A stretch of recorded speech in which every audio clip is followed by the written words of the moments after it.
పెళ్లైన 6 నెలల నుంచి వృద్ధురాలు సరస్వతిని విజయ్ చిత్రహింసలు పెడుతున్నాడని బాధితురాలి తల్లి వెంకయ్యమ్మ అన్న సాయి చెబుతున్నారు. అనుమానంతో సరస్వతిని చంపేందుకు గతంలో అనేక సార్లు ప్రయత్నించాడని తెలిపారు. విజయ్ చిత్రహింసలకు తట్టుకోలేక నూజివీడుకు బాబుతో వచ్చి ఉంటుందన్నారు. అయితే బాబు ఆలనాపాలన కోసం ఉద్యోగం చేస్తుందని చెప్పారు. ఉద్యోగం చేస్తున్నట్లు గమనించిన హంతకుడు విజయ్ పగబట్టి చంపేశాడని కన్నీరు మున్నీరవుతున్నారు. సరస్వతి హత్యకు సంబంధించి మరింత సమాచారం మా ప్రతినిధి రాజేష్ అందిస్తారు.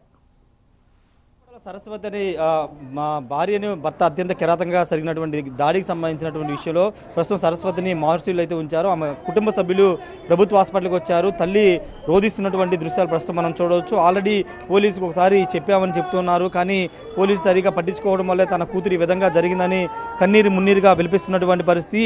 సరస్వతి తల్లి సోదరుడు ప్రస్తుతం నూజివీడు నుంచి ఇక్కడికి వచ్చినటువంటి పరిస్థితి. అసలు ఏం జరిగిందో తెలుసుకుందాము. ఇప్పుడు మాట్లాడించడం కరెక్ట్ కాదు. అసలు ఏం జరిగిందో తెలుసుకునే ప్రయత్నం ఒకటి చేద్దాము. ఆమెతో మాట్లాడదాం. సరస్వతి తల్లితో అమ్మ కొనిష్టం అమ్మ కాదు కాదమ్మా, అసలు ఏంటంటే గొడవలు ఎంత ముందు జరిగినాయి, ఏంటి అసలు ఏం జరిగింది? నా బిడ్డ ప్రేమించి పెళ్లి చేసుకున్నారయ్యా.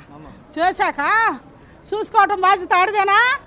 ఆడు చేయట్లేదయ్యా. చోట్ల నిన్ను చంపేస్తా, నిన్ను నరికేస్తా, నిన్ను నేనేదేం చేస్తానంటుంటే అదే అంటలయ్యా. అటు కాదు ఎట్టు కాదని చెప్పినవయ్యా. నా బిడ్డ అయినా సరే అట్టంటోడు కాదు ఎట్టంటోడు కాదు ఏం చేయాలి అనుకుంటానే బతుకుతుందయ్యా. ఒక రోజునంటాయా కరెంటు పెట్టబోయాడంటాయా, పారిపోయి వచ్చేసింది. అది దొడ్లో బానిచ్చి ఆడు దొడ్లో కానీ ఇంట్లో లోపల దొడ్లోకి వెళ్ళిండంటాయా. ఇక్కడ విజయవాడలోనే అద్దుకుంటున్నారయ్యా. అక్కడి నుంచి నాగాలంకి వచ్చి తల్లి చంపేయమంటుందంటాయా. తల్లి చంపేయి వేరే పెళ్లి చేస్తా అంటుందంట.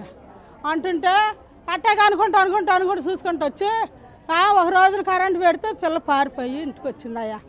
ఇంటికి వస్తే ఇంట్లో ఉండమ్మా, ఎప్పుడు చంపుతారు ఏం లేదని ఇంట్లో ఉంచుతుంటే పిల్లోడు పాలకే కానీ అన్నిటికీ డబ్బులు లేవు అని ఒకళ్ళు ఏ కోట కొని పెట్టుకుంటాను ఆ బిడ్డ అని పిల్లోడు ఉండయ్యా. అంత బిడ్డోడు అమ్మా. ఆ బిడ్డోడు కోసం ఇక్కడ ఉద్యోగానికి వచ్చిందయ్యా. నర్సు అయ్యా అమ్మా. ఇక్కడ నర్సు చేస్తుంది. వచ్చి పిల్ల ఎందుకు చేస్తుందని అడ్డం తిరిగి 2-3 సార్లు కొట్టేశాడంట. కొట్టేసాడు అనుకుని ఊరుకున్నాం. సరే ఆడు పోలీస్ కేసు. అంటే గొడవలు ఎప్పటి నుంచి జరుగుతున్నాయమ్మా ఇద్దరి మధ్య? ఆడు 2 జరుగుతున్నాయ్యా. ఆ పిల్లని మేము అట్టే చూసుకుంటూ ఆ గొడవలతోనే బతుకుంటూ వస్తుంది అయ్యా నా బిడ్డ. ఆడ నుంచి అయ్యా ఈ బిడ్డ ఈ పాదలు పడలేరు అనుకొని వచ్చింది అయ్యా. మా దగ్గర ఉంటున్నాక ఆడ ఉద్యోగం నూజివీడులోకి వచ్చిన తర్వాత ఇక ఇంటికి ఇంటికి వచ్చేసిన తర్వాత ఇంటికాడ ఉంటాం ఎందుకులని డ్యూటీ చేసుకుంటానమ్మా. ఎంత తొలమ పొలం వస్తాయి కదా, ఖాళీగా ఉండే అని చదువుకున్నా ఉద్యోగం చేసుకున్న దాన్ని అని ఇక్కడ ఉద్యోగానికి వచ్చిందయ్యా. ఇక్కడ చేస్తుందయ్యా జాబ్. చేసేదాన్ని కాపు కాస్తుండంటయ్యా. ఎక్కడి నుంచో కాపు కాస్తుంటే చాలా నుంచి చేస్తుండయ్యా. చెప్పింది ఆ విషయం మీకు? చెప్పింది పోలీస్ స్టేషన్కి వెళ్ళింది. ఇక్కడ చెప్పింది కూడా చెప్పింది వాళ్ళు కూడా పట్టించుకోవాలా. నువ్వు నూజివీడు వెళ్ళు, నువ్వు భార్య భర్తలు ఇష్యూ నూజివీడు వెళ్ళన్నారంట. సరే అట్ట అయిపోయింది. మళ్ళీ ఒకసారి కొడుతుంటే ఇక్కడే ఉద్యోగానికి వెళ్ళొస్తుంటే వచ్చేదో డబ్బులు 20,000 పిల్ల బ్యాగు, అందులో ఉండాలి cell phone, Aadhaar card, pan card అన్నీ తీసేసుకొని బ్యాగ్ ఎత్తుకొని 3 రోజుల దాకా కనపడిపోతే మేము పోలీస్ స్టేషన్కి పెట్టినాం. ఎక్కడ నూజివీడులో పెడితే ఆ ఎస్ఐ గారు ఏం చేసిండు గబా చెప్పి మేము చూసుకుంటాను నన్ను పిలిపించాను. ఆడు ఇల్లు ఉండేది ఎక్కడ అని చూపించమంటే చూపించింది నా పిల్లని. ఈ పిల్లాడు వెళ్తే చూసాడు. వచ్చి ఆడు ఇష్టం వచ్చినాడు తిట్టిండు. అయినా సరే మేము పట్టించుకోవాలా. తీసుకొచ్చి ఎస్ఐ గారి దగ్గరికి తీసుకొచ్చినాం. వచ్చిండు. వచ్చాక బ్యాగ్ ఇచ్చిండు. బ్యాగు సెల్ ఇచ్చిండు. డబ్బులు ఇలా 20,000 ఇలా పిల్ల జీతం ఉంది డబ్బులు ఆడే దెబ్బేసిండు. సర్లే అయ్యా డబ్బులు అయ్యా అని 3-4 సార్లు తిరిగినా ఎస్ఐ గారు నీ మొగుడేగమ్మ తీసుకుందానని అడిగిండు. ఆడు ఎన్నడు వారం అయిపోతారు. నా బిడ్డ కష్టపడి చెమట ఉడుచుకొని నిద్రాహారాలు లేకుండా నిలువుగాళ్ళ నర్సు చేసి మీతో చివరిసారి ఈ రోజు మాట్లాడింది. ఇప్పుడు ఇవాళ నేనే పంపించాను. ఆడదాకా పంపించింది ఇంటికాడ నుంచి. ఈ రోజు వచ్చిందా? ఈ రోజు వచ్చిందయ్యా. ఈ రోజు పొద్దున 6 గంటలకు బలి వెళ్ళిందయ్యా. 6 గంటలకి హాస్పిటల్కి ఎప్పుడు వచ్చే డ్యూటీకి వస్తుందయ్యా. నా బిడ్డ రేపు ఆగి తెల్లుండే నాయన బిడ్డ నా మనోడికి పుట్టినరోజు చేసుకుంటామ్మా. 3వ సంవత్సరం అయ్యా. నా బిడ్డ బలెళ్ళు వస్తుంటే నేను ఆడదా కర్ర పుచ్చుకొని కుక్కలు వస్తాయి అని ఊరికొచ్చా. ఆ బిడ్డ ఆడదా చూసాను ఇంకెక్కడ దొరికిద్దాము. నా గొడ్డను తీసుకురండి అయ్యా నాకు.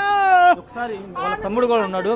అన్న ఇప్పుడు మీకు లాస్ట్ టైం ఈ రోజు ఇంటి దగ్గర నుంచి పంపించారా? ఇంటి దగ్గర నుంచి డ్యూటీకి నిన్న ఆఫ్ ఇచ్చారు. ఆఫ్ చూసుకొని ఈరోజు మార్నింగ్ డ్యూటీకి రమ్మని ఫోన్ చేస్తే డ్యూటీకి వచ్చింది. డ్యూటీకి అని మార్నింగ్ వచ్చిన దాన్ని డ్యూటీ అయిపోతుంది అన్నయ్య నాకు లాస్ట్ 2 ఎప్పుడు ఫోన్ చేసింది. ఫోన్ చేసి 2కి నేను డ్యూటీ అయిపోయింది, నన్ను వస్తున్నాను అన్నయ్య. నువ్వు చూడు వస్తున్నాను అన్నయ్య. బాబు మీ దగ్గర ఉన్నాడు? బాబు మా దగ్గర ఉంటున్నాడు. డైలీ అటు నుంచి ఇటు అటు నుంచి తిరుగుతున్న పిల్లని ఒక 6 నెలల నుంచి బాధ పెడుతున్నాడు. సరేలేమ్మా మీ ఆయనేగా ఏం చేస్తాడు కొంచెం సర్దుకుంటా అట్టగా ఉంటా అంటే సరేలే నేను వస్తుంది. పిల్లోడికి పాలకి డబ్బులు కట్టుకోవాలి అది ఇది అని చెప్పి ఆ పిల్లని నేను డ్యూటీ చేసుకోవాలన్నయ్య, ఇంటికాడ ఉంటే ఏం వచ్చింది అని చెప్పి డ్యూటీకి వస్తుంది.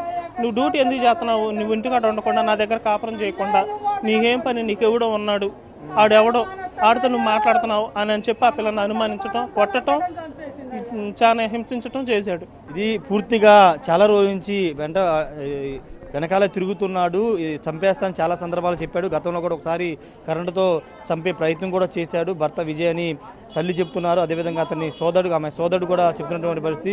స్థానిక నూజివీడు పోలీస్ స్టేషన్లో ఫిర్యాదు చేశాము, పట్టించుకోలేదు. తల్లి ఏ విధంగా రోధిస్తుందో ఒకసారి మనం చూడొచ్చు. పూర్తి స్థాయిలో ఇప్పుడు మృతదేహం అయితే పోస్ట్ మార్టం కోసం మార్చిలో అయితే పెట్టారు. కానీ తమ కూతురి మృతికి కారణమైన వాళ్ళని శిక్షించాలని కోరుతున్నారు. ఎన్ని రోజులుగా ఇదే విధంగా చిత్రహింసలు పెట్టాడు. నూజివీడులో తమ బిడ్డను పెట్టుకుని వాళ్ళ అమ్మగారి ఇంటి దగ్గరే ఉంటుంది. ఆ పిల్లాన్ని పోషించుకోవడం కోసం విజయవాడ ఒక ప్రైవేట్ హాస్పిటల్లో చదువుకుంది కాబట్టి ఆ ఉద్యోగం కోసం డైలీ నూజివీడు నుంచి విజయవాడ వచ్చి డ్యూటీ చేసుకుని నూజివీడు వెళ్ళిపోతుందని చెబుతున్నారు. అంతేకాదు ఈ రోజు ఉదయం స్వయంగా వాళ్ళ అమ్మగారే దగ్గరుండి ఆమెను బస్సు ఎక్కించారని చెప్తూ ఉన్నారు.